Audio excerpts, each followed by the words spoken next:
अब हम एक बनाएंगे index3 फाइल। तो मैं एक index3.html बना रही हूँ, ठीक। और उसी के अंदर हम अपने बाकी काम शुरू कर देंगे। आपको मेरा इन्वायरमेंट थोड़ा चेंज नज़र आता हो आ रहा होगा, क्योंकि मैंने सारा अपडेट कर दिया हुआ है, मैंने सारी चीज़ें इसकी चेंज कर देंगे हैं, तो इसलिए थोड़ा आपको डिफरेंट लग रहा होगा। बाकी ये बिल्कुल काम बिल्कुल वैसा करेगा जैसे आपका पुराना CVS कोड कर रहा था। सो अभी हमने ज़्यादा कुछ नहीं करना। HTML में से अगर हम इसको ध्यान दें, कुछ कुछ बस सॉफ्टवेयर की चीज़ें जानी देखनी है हमें। हाँ, अभी यहाँ पे रन कर रहे हैं, ये सारा paragraph list and HRBR bold underline italicize, ये भी चीज़ हमें बड़ी अच्छे से समझ में आ गई। But what I need is कि अब हम आएंगे CSS के ऊपर। With the very second day हमारी CSS शुरू हो जाएगी, ठीक है, क्योंकि सिर्फ अकेले HTML करने से कोई फ़ायदा ही नहीं है, साथ में CSS करो, ठीक। तो हम क्या करेंगे, अपनी CSS शुरू करेंगे।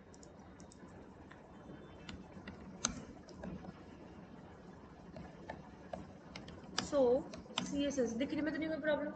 तो CSS का बेसिक मतलब क्या होता है कि ये एक कैस्केडिंग स्टाइल स्टाइल शीट होता है, ठीक है। कैस्केडिंग मतलब होगा कि इसके अंदर बड़े सारे एलिमेंट्स वगैरह बना के रखे होंगे। एंड स्टाइल शीट्स कि ये भी होगी, ये भी जैसे HTML की शीट है, ये भी एक स्टाइल शीट ही होगी। नाउ द थिंग इज, अगर आप देख पा रहे हो कि मान लो मैंने इसके अंदर कुछ लिखा पैराग्राफ, ये तो मेरी कौन सी फाइल है, index3 वाली। index3 वाली फाइल है, एग्जीक्यूट कौन सी हो रही है, index2 वाली। तो मुझे क्या करना पड़ेगा, मुझे इसको यहाँ से बंद करना पड़ेगा और मुझे दोबारा से जिस फाइल को मैं रन करना चाहती हूँ वहाँ पे F5 को प्रेस करना पड़ेगा। F5 वही फंक्शन की जो मैंने लास्ट टाइम बताई थी। हमें ये भी चीज़ क्लियर होगी ना। ये तो था कि एग्जीक्यूशन कैसे करनी अगर मल्टीपल फाइल्स ओपन हो। आपको ये देखना पड़ेगा कि मेरी कौन सी फाइल ओपन है और मुझे करंटली क्या ओपन करना है, that you have to check. CSS की फुल फॉर्म होती है कैस्केडिंग स्टाइल शीट। अगर हम HTML को ध्यान से देखें तो HTML का यूज़ क्या होता था, बताना जरा। बिल्कुल सही, दैट्स द एग्जैक्ट वर्ड। हमें एग्जैक्टली वर्ड चाहिए। तो वो किसके लिए यूज होता है, टू प्रोवाइड द स्ट्रक्चर। एक स्ट्रक्चर भी छोड़ो, एक तरीके का लेआउट, बिकॉज हम जो वर्ड यूज करेंगे वो लेआउट का होगा, ठीक। फिर एक वर्ड मेरे पास आया CSS। CSS का मतलब हमें पता चल गया, उसका यूज क्या होगा, to style the web pages.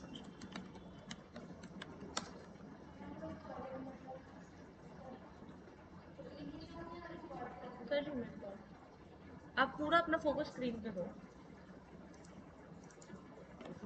सो इसका यूज क्या होगा, to style the web pages. अगर मुझे वेब पेजेस को स्टाइल करना है तो मुझे CSS फॉर श्योर लगेगी।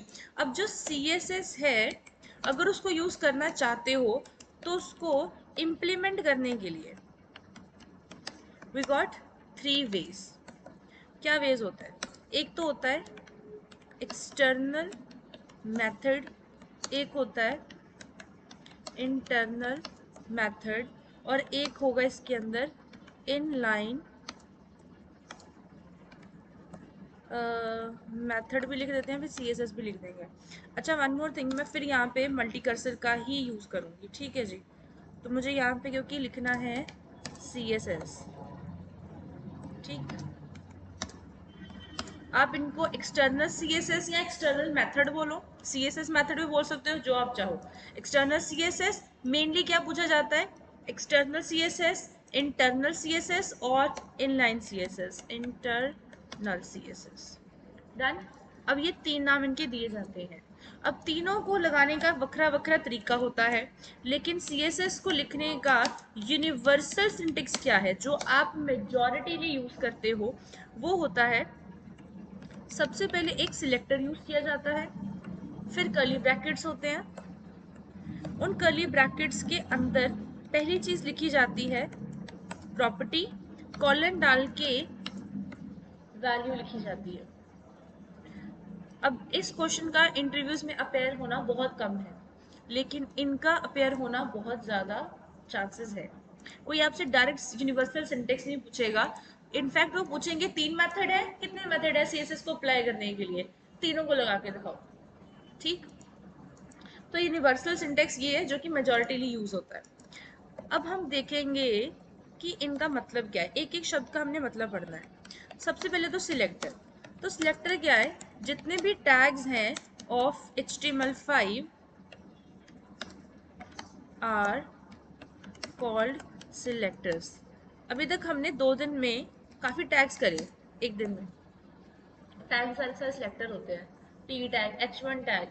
अगर मैं किसी टैग को CSS के लिए यूज़ करूँ तो उसको मैं सिलेक्टर कहूँगी। और सिर्फ कहने में फ़र्क नहीं है, इम्प्लीमेंट करने में भी फ़र्क है। कहने का मतलब, अगर मैंने पैराग्राफ को ऐसे लिखा तो वो क्या होगा, वो एक टैग होगा। अगर मैंने पैराग्राफ को सिर्फ P लिखा और मैंने CSS के लिए यूज किया, अगर मैंने CSS के यूज किया तो मैंने तीनों में से कोई एक मेथड जरूर लगाया होगा। ठीक, अगर मैंने इसको P टैग को लिखा इस तरीके से विदाउट एंगुलर ब्रैकेट तो उसको क्या बोलेंगे, वो एक सिलेक्टर है। क्या हमें ये भी समझ में आ गया? चलो जी, नाउ द थिंग इज कि प्रॉपर्टी क्या होती है। हमें पता है ये प्रॉपर्टी क्या होती है, एट्रीब्यूट्स हमने पढ़े थे लास्ट टाइम। प्रॉपर्टी एट्रीब्यूट्स होती है विच प्रोवाइड्स एडिशनल इंफॉर्मेशन।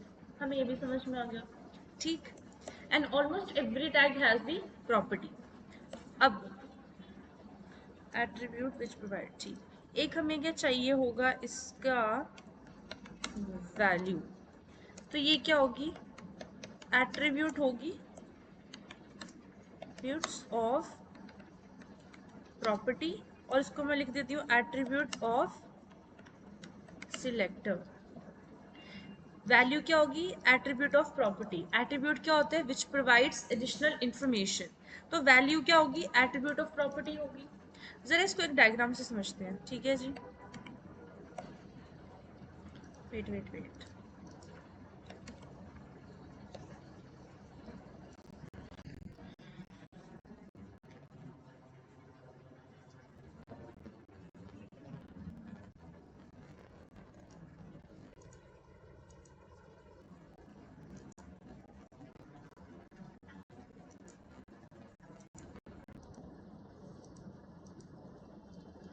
चलो मैंने एक चीज़ लिखी, मैंने कहा कि मेरे पास हो सकता है एक सिलेक्टर हो, फिर मैंने कर्ली ब्रेसेस डालनी है, फिर मैंने क्या डालनी है, उसकी प्रॉपर्टी, फिर मैंने डाला कॉलन, फिर मैंने क्या डाल दी, उसकी वैल्यू डाल दी। मैंने कहा ये सिलेक्टर क्या होंगे, सारे टैग होंगे। प्रॉपर्टी क्या होगी, एट्रीब्यूट होगी ऑफ सिलेक्टर, कि जितने टैग्स हैं उसके बारे में उसकी प्रॉपर्टी बताएगी, और वैल्यू किसके बारे में बताएगी, प्रॉपर्टी के बारे में बताएगी। फॉर एग्जाम्पल, अगर मैं लिखूं मेरे पास P टैग है, तो टैग के अंदर क्या है, टेक्स्ट है, तो मुझे क्या लिखना है कि टेक्स्ट का कलर क्या है, और कलर कौन सा है, रेड है। हो गया ये चीज। तो ये क्या हो गया, सिलेक्टर, और ये क्या होगी, उसकी property which provides additional information of the selectors of HTML5, और वैल्यू क्या होगी, एट्रीब्यूट ऑफ प्रॉपर्टी। हमें ये भी चीज समझ में आ गई, कोई डाउट इसके अंदर? चलो, so this is what we have in this value. So value भी हमें समझ में आ गई, वैल्यू क्या होगी, ये मैंने डबल तो नहीं लिखना, नहीं नहीं ठीक, ये भी हमें समझ में आ गया। अब हमने पढ़ने हैं तीनों मेथड। एक मेथड क्या होता है, इंटरनल CSS, एक होता है एक्सटर्नल, एक होता है inline CSS। Let's learn about first of all the inline CSS, ठीक है। तो सबसे पहले हम पढ़ेंगे अबाउट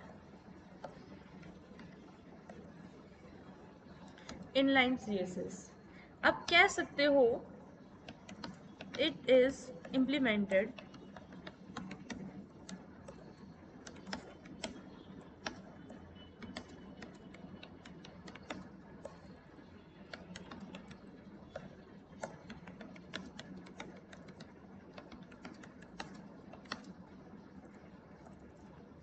स्टार्टिंग टैग में एज एट्रीब्यूट इसको यूज किया जाता है in the same line, in the same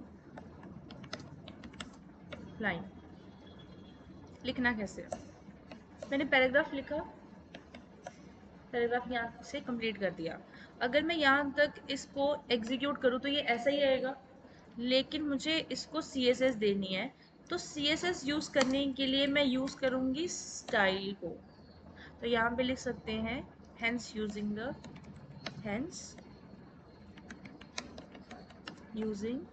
in the as an attribute, यहाँ पे लिख देते हैं using style। स्टाइल ये क्या है, कीवर्ड है, ठीक है जी। तो ये कीवर्ड है, उसको लिखना पड़ता है। अब हमें क्या करना पड़ेगा, डिफाइन करना पड़ेगा। तो मैं क्या लिख रही हूँ, कलर लिख रही हूँ। देखो मुझे सजेशंस आने शुरू हो गए हैं, जब तक आप सही लिख रहे हो सजेशंस आते रहेंगे। तो कलर कौन सा लिखना है, मान लो मुझे रेड लिखना है। Select property colon value semicolon, हर चीज लानी बहुत जरूरी है। क्लैरिटी मिली, कोई डाउट इसके अंदर? चलो, अगर मुझे क्या करना है, इसका बैकग्राउंड कलर भी लिखना है, तो बैकग्राउंड कलर मैं दे रही हूँ उसको एज ब्लैक। सेव किया, हो गया, हमें ये भी समझ में आ गया। सो यहाँ तक क्या हो गया, एक इनलाइन मेथड। अब एक मेथड क्या होता है, external method, external CSS। It is implemented as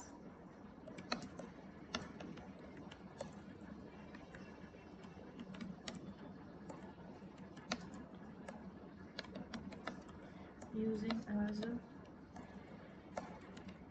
style tag inside the head tag। तो ये जो हेड टैग है, इसके अंदर आपको स्टाइल का एक टैग बनाना पड़ेगा। आपने स्टाइल का टैग बनाया, अब क्या करना पड़ेगा, जैसे कि सपोज मैं यहाँ पे H1 ले रही हूँ और मैं यहाँ पे लिख रही हूँ welcome to the gate of web Dev.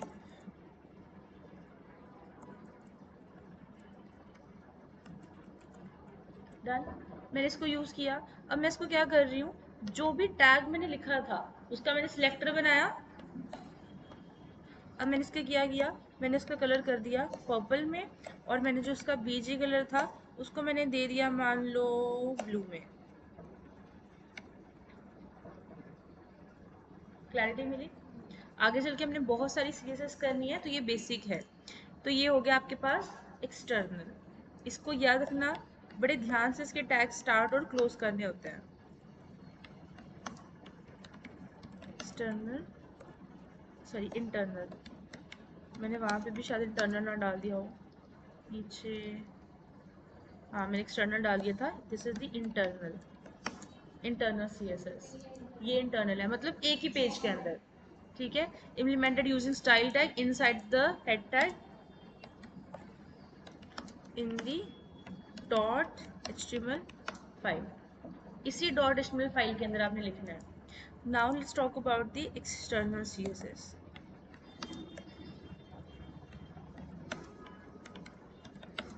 External CSS, इसको इम्प्लीमेंट किया जाता है using the .css file after creating the .css file we have to link the .html and .css file together। तो मुझे क्या करना पड़ेगा, मैं एक्सप्लोरर में जाऊंगी, यहाँ पे जाऊंगी, एक मैं फाइल का नाम लिखूंगी, उसको मैं नाम दूंगी .css फाइल।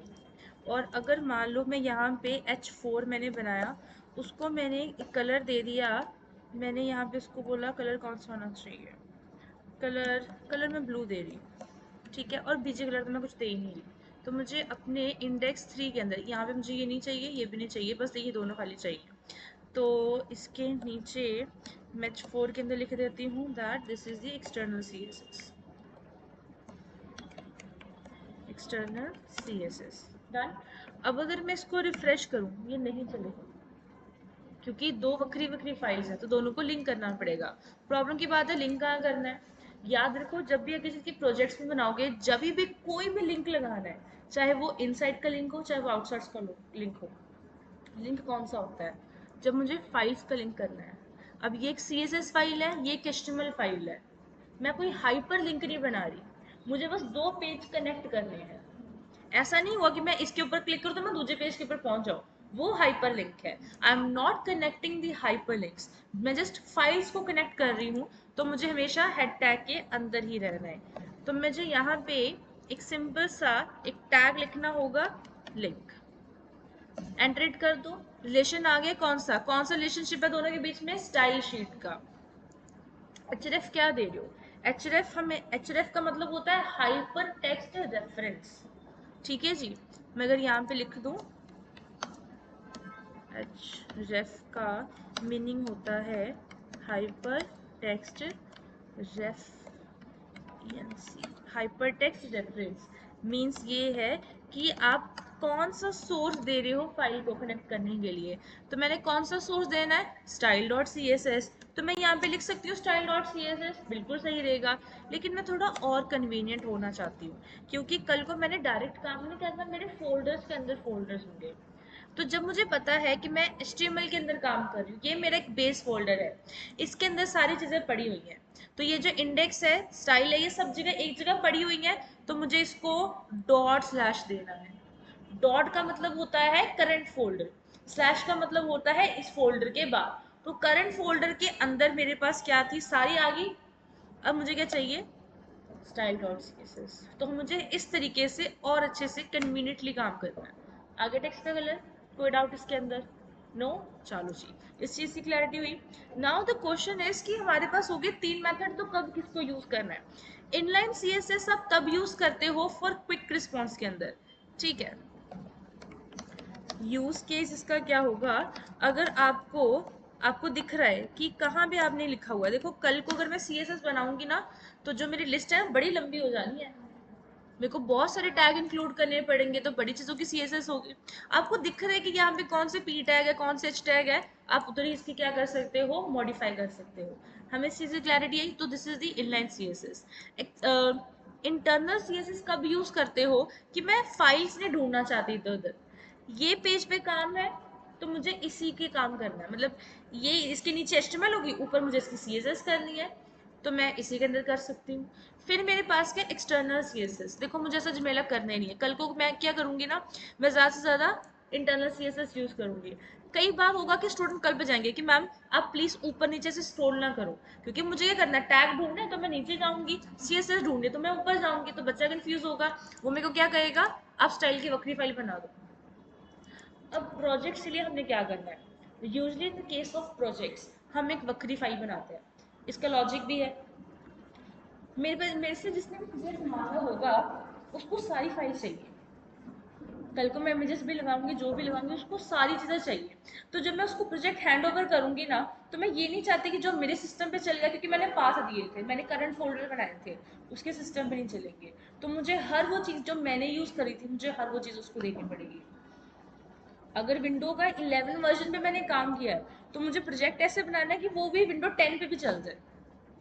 अगर नहीं चला तो उसको बताना पड़ेगा ये 11 से नीचे नहीं चल। बात समझ में आई? तो जब आप किसी क्लाइंट को प्रोजेक्ट हैंड ओवर करते हो, उसको पूरी स्पेसिफिकेशन हमें देनी पड़ती है। Clarity milli?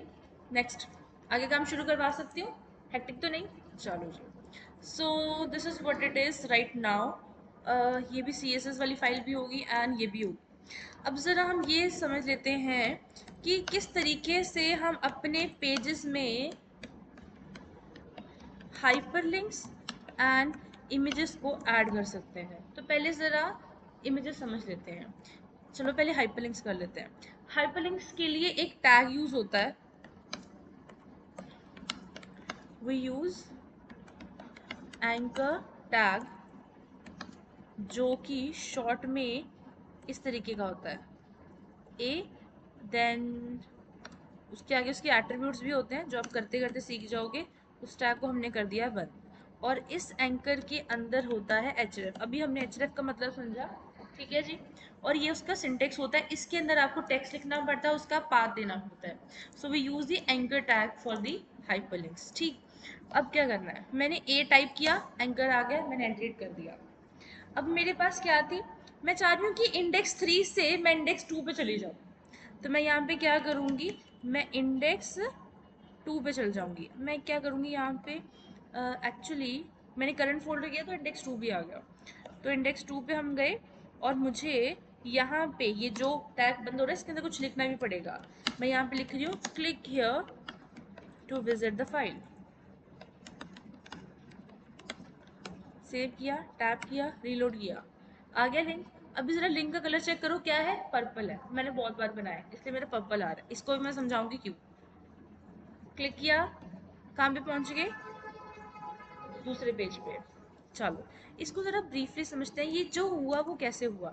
First of all एचरेफ का पार्ट हमें समझ में आया। सेकंड ये क्या था, एक्चुअल कंटेंट था। याद रखो, जो टेक्स्ट आप बाहर वेबसाइट पे दिखाने के लिए यूज़ करते हो उसको एक्चुअल कंटेंट कहा जाता है। हर चीज़ के लिए we have the technical word and we have to use it. ठीक, लास्टली क्या हुआ, टैग बंद हुआ। अब हाइपरलिंक्स की थोड़ी सी हम स्टोरी पढ़ लेते हैं। इसकी स्टोरी क्या है, फर्स्ट ऑफ ऑल कि इनको इम्प्लीमेंट करने के लिए भी दो तरीके होते हैं।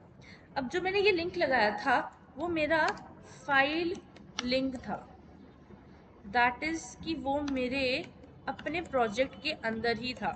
अगर मुझे कोई आउटसोर्स का लिंक लगाना है, मतलब कोई अदर वेबसाइट का लिंक लगाना है जो मेरे पास नहीं है, वो किसी और की चीज़ है, अगर मुझे उसका लिंक लगाना है तो मुझे उसका यूआरएल देना पड़ेगा। अब वो कैसे होता है, तो इसी को यूज़ कर लेते हैं। मैं यहाँ पे लिख देती हूँ। तो मुझे लिखना क्या है, मुझे विकीपीडिया पे जाना है। ठीक है, मैं अपनी वेबसाइट के अंदर ना विकीपीडिया की रेफरेंस देना चाहती हूँ कि मेरा टाई अप है इस वेबसाइट के अंदर, तो मैं उसको प्रमोट करना चाहती हूँ। ये विकीपीडिया का होम पेज है, ये पूरी वेबसाइट है, इन्होंने तो बॉडी टैग के अंदर ही लिखी हुई है। ठीक है जी। अब ये जो wikipedia.org है, इसको अगर डबल क्लिक करोगे तो उसका पूरा पाथ आएगा। जब भी किसी भी वेबसाइट को कॉपी करना होता है या उसको अपनी फाइल के अंदर डालना होता है कोई आउटसोर्स वेबसाइट को, तो उसका यहाँ से पाथ कॉपी करो। अगर तो मेरे पास है तो मैं करंट फोल्डर से यूज़ करूँगी। ठीक है जी। तो मैंने इसका यहाँ पे पाथ लगाया और मैं इसको क्या लिख रही हूँ, wikipedia or.org। ओहो,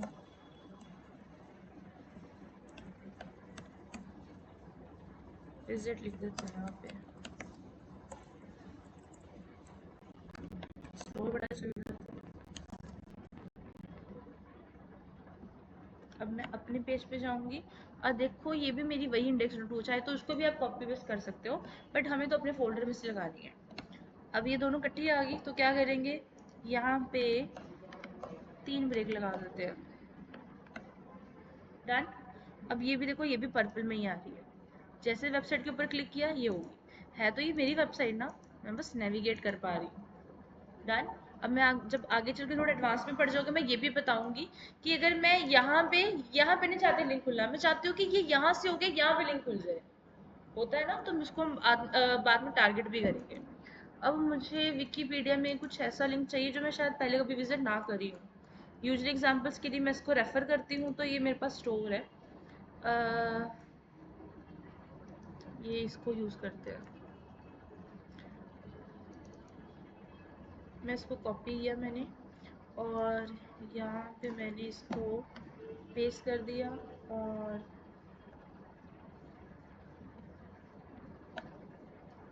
एंड अभी थोड़ा फिर ब्लू हुआ था, फिर ये पर्पल हो गया। चलो विकी में, चलो ठीक है। आप अपने केस में देख लोगे तो चेंज मिल जाएगा। ये जो लिंक्स थे, जो हाइपर लिंक्स होते हैं वो भी 3 टाइप के होते हैं। ठीक है, लगाने का तरीका तो 2 तरीके का है ना, एक फाइल से लिंक भेजो, एक आउटसोर्स अदर वेबसाइट का लिंक दो। इनकी टाइप होती है 3 तरीके की। एक जो होते हैं वो होते हैं रेड लिंक, एक होते हैं ब्लू लिंक और एक कौन से होते हैं, पर्पल लिंक्स। जो रेड लिंक होते हैं वो क्या होते हैं, एक्टिवेट होते हैं, जिनको अभी एक्टिवेट किया गया है। एग्जाम्पल के लिए ये मेरे पास टैग है, मैं माउस से इसको मैं क्लिक करके रखती हूँ, मैंने माउस छोड़ा नहीं है, मैं इसको क्लिक करके रख रही हूँ तो वो रेड कलर का आ रहा है। द मोमेंट मैं इसको छोड़ूंगी एक्टिवेट हुआ, तो रेड से पता चल जाएगा कि वो लिंक एक्टिवेटेड है कि नहीं है। यूजली बाय डिफॉल्ट जिस भी ब्राउजर से आप चलाते हो उसका टाइप होता है आपके हर एक इसके अंदर। जब जावास्क्रिप्ट करोगे तो मैं आपको इंजन्स भी समझाऊंगी कि क्यों चल रही है हमारी वेबसाइट। ये भी तो क्रोम के अंदर स्पेशल सॉफ्टवेयर इसके अंदर डाला गया है, इंजन्स डाले होते हैं, और इंजन से क्या होता है आगे प्रोसेस चलता है। ये आप जावास्क्रिप्ट में भी इसको पढ़ोगे। अब ब्लू लिंक कौन से होते हैं? ब्लू लिंक्स होते हैं अनविजिटेड, जिनको भी विजिट नहीं करा गया। एग्जाम्पल के लिए अगर मैं विकीपीडिया के अंदर जाऊं तो अभी ये जो लिंक्स आ रहे हैं, रुको मैं पीछे और चलती हूँ। अभी विकीपीडिया का जो ये लिंक है वो पर्पल आ रहा है जिसपे मैंने विजिट करा था। अब मैंने विजिट कर लिया, वो पर्पल कलर का हो गया। अब जो जिस पे मैंने विजिट नहीं करा वो कौन से कलर की है? ब्लू कलर की है। ठीक है जी, तो ये कौन से हो गए? Visited link.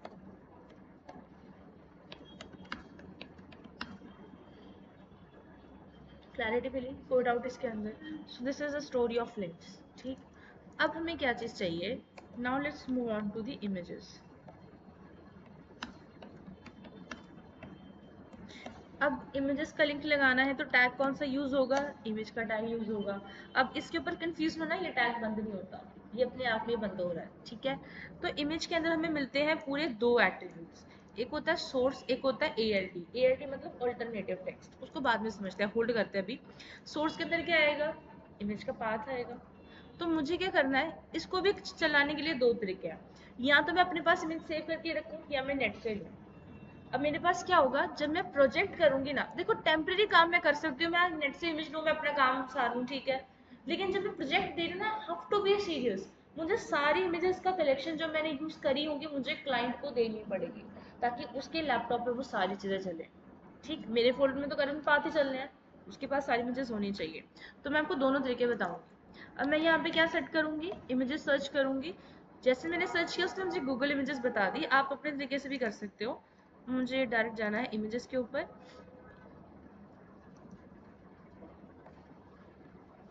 तो सपोज मुझे ये इमेज चाहिए, तो मैं इसको यहाँ राइट क्लिक करूंगी।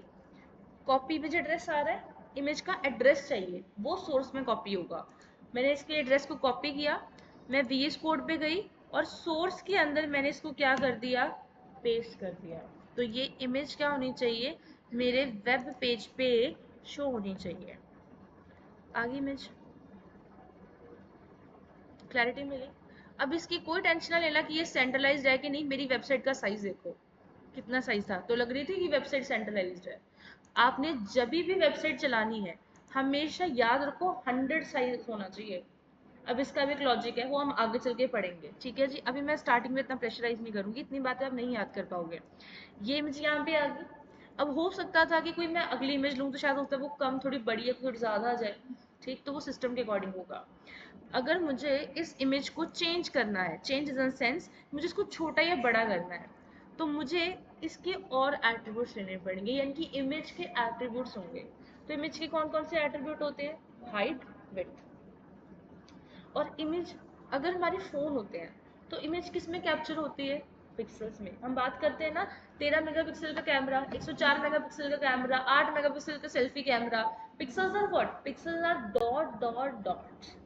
ठीक, अगर मैं एक पर्टिकुलर एरिया देखूं, मतलब मुझे यहाँ से यहाँ तक का एरिया चाहिए, मान लो मेरे सिर्फ यहाँ से यहाँ तक का एरिया होता, तो इसमें भी लाख 2 लाख या 1-1.5 हज़ार के पिक्सल्स होते हैं, डॉट में बने होते हैं। जस्ट इमेजिन कि पूरी इमेज, इतनी बड़ी बड़ी इमेजेस वो किससे बनी होती है। ठीक है जी। मुझे इसको चेंज करना है तो मैं क्या करूँगी, मैं यहाँ पे नोट करूँगी हाइट। कितनी हाइट चाहिए? मैं कहूँगी 100 पिक्सल की हाइट कर दो। ठीक, और उसकी विड्थ कितनी चाहिए? मैंने बोला 500 पिक्सल की विड्थ कर दो। अब आपको समझ में आएगा, विड्थ इंक्रीज हो जाएगी, हाइट कम हो जाएगी। अगर वही काम मैं हाइट के लिए करूँ 500 पिक्सल, आगे तो ये एक स्क्वायर शेप के अंदर आपको मिल जाएगी। अभी अलाइनमेंट क्या है, क्या लेफ्ट है, क्या राइट है, इसके ऊपर हमें ध्यान नहीं देना, वो हम प्रॉपरली एक एक प्रॉपर्टी को पढ़ेंगे। ठीक, अब ये तो था कि मैंने कॉपी इमेज एड्रेस कैसे किया। अब मुझे ये देखना है कि अगर मैंने अपने कंप्यूटर में से इमेजेस को पोस्ट करना था तो मैं कैसे करूँगी। उसके लिए मुझे क्या करना पड़ेगा, मुझे पहले नंबर पे तो इमेज को सेव करना पड़ेगा। तो जैसे सपोज मेरे पास ये इमेज है, तो मुझे इसको क्या करना पड़ेगा, दैट वैसे सेव भी कर सकते हो, सेव इमेजेस गूगल सर्च पे आ रहा है, मुझे इसको सेव करना है, स्लो ही बड़ा चल रहा है तो सेव इमेज एज मतलब उसको डाउनलोड कर लूँ। कहाँ पे रखना है, अच्छा ये बड़ी इंपॉर्टेंट चीज़ है, कहाँ पे रखना है। ये नहीं है वो बाय डिफॉल्ट आपको कहाँ पे लेके जाएगा, डाउनलोड्स पे। आपने डाउनलोड्स पे इमेजेस नहीं सेव करनी। कहाँ पे सेव करनी है, अपने प्रोजेक्ट के अंदर करनी है। तो मान लो मेरे पास एचटीएमएल का था ये प्रोजेक्ट, इसके अंदर एक चीज है, या तो आप डायरेक्ट सेव कर दो, या तो आप क्या करो, एक नया फोल्डर बनाओ, उसके अंदर सेव कर दो। मैं कुछ नहीं बना रही, मैं नया फोल्डर को मैं यहाँ से डिलीट कर, आपको मैं दूसरा बना के दिखा दूंगी। तो ये यहाँ से डिलीट हुआ। अब मुझे ये करना है, देखो कितना बड़ा नाम आ रहा है, नहीं चाहिए। मैं इसको क्या नाम रख दूंगी, पिक ग्रीन। अब मैंने अपनी मर्जी से रख दिया, इसको मैंने क्या कर दिया, सेव कर दिया। तो मैंने इसके अंदर क्या किया, डॉट स्लैश किया, आगे में just pick green dot JPG image आई। अब देखो ये कितना बड़ा पाथ था और ये कितना छोटा पाथ आ गया, जो आप भी चाहते हो। आगे बहुत बड़ी इमेज। फिर इसके लिए क्या करेंगे, हाइट भी डिसाइड कर लेंगे। तो मैंने क्या किया, हाइट हाइट मैंने कर दी 200 पिक्सल, और जो विड्थ है वो भी मैंने कितनी कर दी, 200 पिक्सल।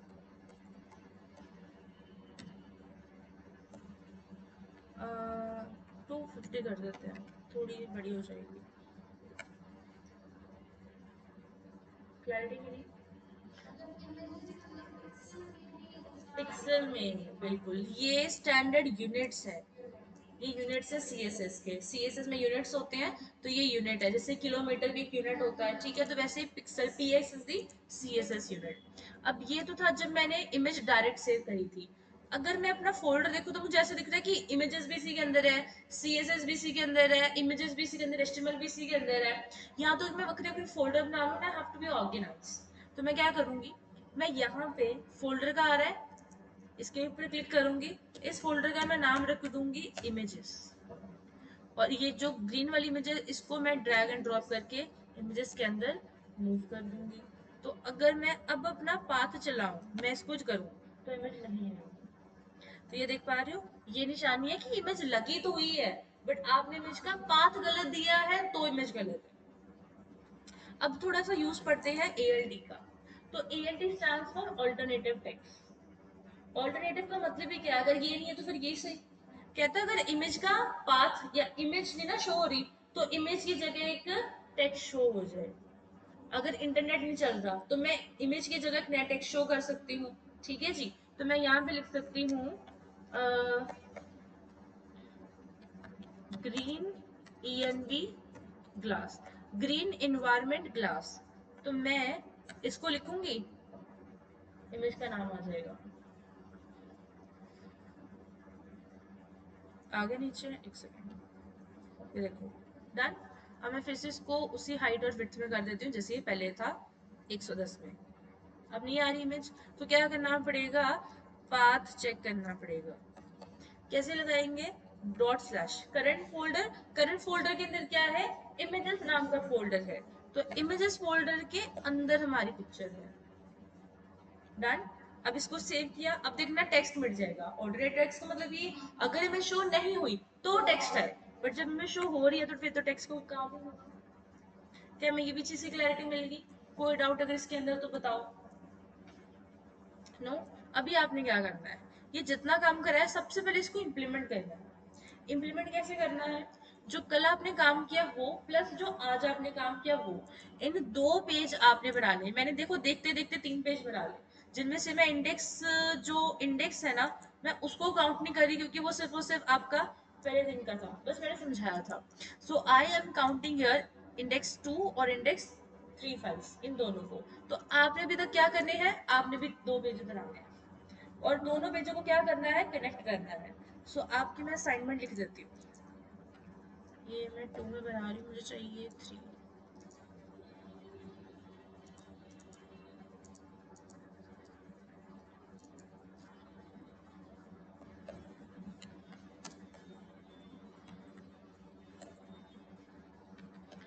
सो आपकी असाइनमेंट क्या है? पहले तो आपका असाइनमेंट नंबर 1 है to include 5 tags of hyperlinks, जिनमें से जो दो होंगे ना, जो दो लिंक्स होंगे वो कोई आउटसोर्स होने चाहिए, वो आउटसोर्स लिंक होने चाहिए, और जो बाकी के 3 होने चाहिए वो आपके अपने वेब पेजेस के होने चाहिए। मतलब आपने टोटल मिला के कितने पेज बनाने हैं?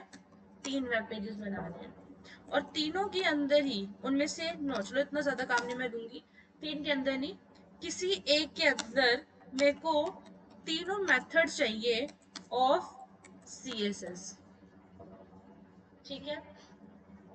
और जो टास्क नंबर 3, जो टोटल 5 पेजेस होंगे, 5 टैग्स फॉर हाइपरलिंक, जो कम से कम भी 3 पेजेस होंगे, total 3 of the pages should be included